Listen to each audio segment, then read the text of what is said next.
প্রিয় খামারি ভাইরা, কৃষক বন্ধু চ্যানেলে আপনাদের সবাইকে স্বাগতম। ২০০ ব্রয়লারে ২৫,০০০ টাকা লাভ। হ্যাঁ, আপনি ঠিকই শুনেছেন, ২০০ ব্রয়লারে ২৫,০০০ টাকা লাভ। এই ভিডিওতে তুলে ধরবো মাত্র ২০০ ব্রয়লারে কিভাবে ২৫,০০০ টাকা লাভ করা যায়। চলুন তবে শুরু করা যাক।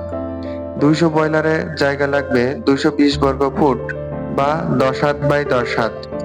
বাচ্চা সংগ্রহ, আমি বাচ্চা সংগ্রহ করেছি নাহার এগ্রো থেকে। আপনারা চাইলে কাজী, নারিশ বা প্যারাগন কোয়ালিটি এদের থেকেও বাচ্চা সংগ্রহ করতে পারেন। বাচ্চা খরচ, প্রতি পিস বাচ্চা বর্তমান রেট ৩৫ টাকা, অর্থাৎ ২০০ পিস বাচ্চার দাম ৭,০০০ টাকা। বিদ্যুৎ বিল, লিটার ও ভ্যাকসিন বাবদ খরচ ৫,০০০ টাকা। খাবার খরচ ৬৮০ কেজি গুণ ৭০ টাকা, টোটাল ৪৭,৫০০ টাকা। মোট খরচ দাঁড়ালো ৫৯,৬০০ টাকা। আয়, ২০০ ব্রয়লারে ৫% মর্টালিটি ধরলে ১৯০ পিস মুরগি হয়।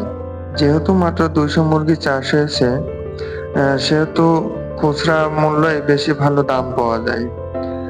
১৯০ পিস মুরগি খুচরা বিক্রয় করলে ২০০ থেকে ২২০ টাকা কেজি পাওয়া যায়।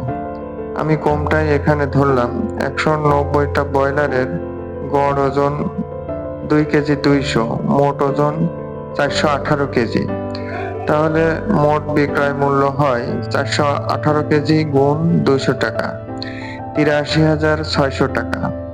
এখন মোট লাভ ৮৩,৬০০ মাইনাস ৫৯,৬০০, তাহলে ২৪,০০০ টাকা আমাদের মোট লাভের পরিমাণ দাঁড়ায়। তো এখানে আমি ভিডিওতে বলেছিলাম ২০০ মুরগিতে ২৫,০০০ টাকা লাভ। তো আসলে সেটা আপনারা দেখতে পেলেন যে আসলে ২০০ মুরগিতে কিভাবে ২৫,০০০ টাকা লাভ করা সম্ভব।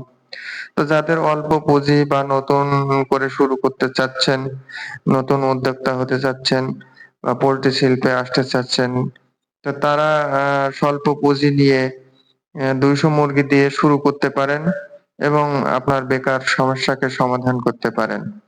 তো সবাইকে অনেক ধন্যবাদ। আবার দেখা হবে নতুন কোনো ভিডিওতে।